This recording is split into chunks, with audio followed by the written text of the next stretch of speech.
Every kilometer tells a story. Every climb builds strength for the road ahead. Every ride is an adventure. This is my journey. At ayun na nga, nag-chat sa akin si paring Kado ng Team Cyclist Tagay. Late ng gabi kung gusto ko daw sumama sa silang Cavite ride.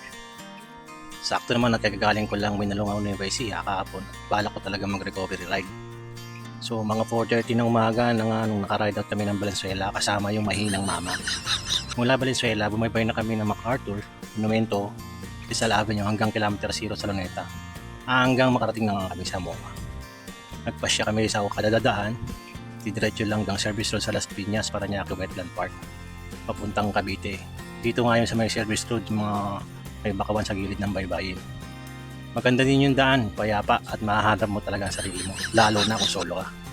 Medyo alangan lang pag madilim dahil walang ilaw sa daang ito, so pag pupunta kayo dito, tiyakin nyo na may araw para safe. On the way sa Bermosa, may mga nasabayan kami mga riders at nag-spin daw sila doon. Tinuro din nila sa amin na magandang daan papuntang Bermosa. Ito nga yung tinatawag nilang Solidarity Route or City Bypass. Sana nga lang nakabisan ni paring Kado ang ruta dahil ako hingal sa paghabol sa kanila. 40 din kasi ang dalaan. Shoutout po sa inyo mga sir, ride safe palagi. At ayun na nga, diretso na kami sa silang. Papuntang silang biglang nag-aya si paring Kado papuntang Dabilan para mag-sumite trip. Oo, legit, di ko pa napupunta ng Dabilan. Kaya ayun, certified sigurado mabubudol ako ni paring Kado. Ako naman nag-ala extra lang sa peg. At tumayag agad at tinagdalawang isip, Cora Bells lang. Sa ako na lang naalala na recovery ride nga pala ako. Pero late ko na naisip at bumaba na kami sa Dabilan. Matindi pala itong Dabilan. Maganda ang tanawin. Patagid na ang medyo patagilid. Nakakawala ng pagod yung view. Habang nalusong, kita mong Laguna de Bay. Pati yung mga baka sa gilid ng daan. Ang parang New Zealand. Sa baba may food park. Marami din mga siklista mga nag-iensayo kaya sulit din ang pagod.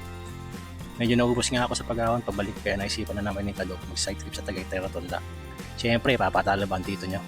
Kaya ayun, umahon din kami sa Rotonda Tagaytay. Nakarami nga ng pahinga si Kado sa ride namin dahil kakaantay sa akin. Sabi ko, usapan, recovery ride lang eh. At ayun na nga, buti na lang bumuhos ang ulan. Kundi malamang bumaba pa kami ng Sampaloc para sa side trip. Mahilig kasi sa side trip si paring Kado, sulit at epic lagi ang mga riders namin. Dahil idol ko din naman si Extra Langs na madaling kausap, laban kung laban. Shoutout sa'yo, Extra lang at kay parang John at kay Dylan. Nag-i-ensayo kayo ng palimalang ko. Don't me. Shoutout nga din pala sa ibang members ng Team Cyclist Tagay. Baka pwede galawin nyo ang baso. Sana next ride makasama namin kayo. Shoutout kila Sir Owan and Harmonic 49, paring John, paring Chardo, paring Jerbs Weng at Kuya NB. Shoutout din sa tropa nating mga bikers sa Bataan, sila paring Aubrey, Ryan at Morris. Shoutout sa Team Isuzu Pilipinas Bikers, Sir Harvey, Sir Ricky, Sir Dave, Sir Ben, Sir Noel, Sir Casey, Sir Jojo, Sir Gerald, Sir Bernard, Sir JR. Shoutout din kay paring Jeff, Sir Brian, Jobs, kay Kuya Jojo. Shoutout din sa Mrs. Kung napakaganda, salamat sa pagbayag. Love you. At ayun na nga, ilang beses din ako nagpahinga pabalik dahil palipat-lipat yung crush ko sa kanang binti. Buti na lang, di ako iniwan ni paring Kado. Shoutout sa iyo pre. Hanggang sa pag-uwi ng bahay, solid epic ride na naman. So yun na nga, ride far, ride safe. Siyempre, itagi na yan. Hanggang sa muli, peace!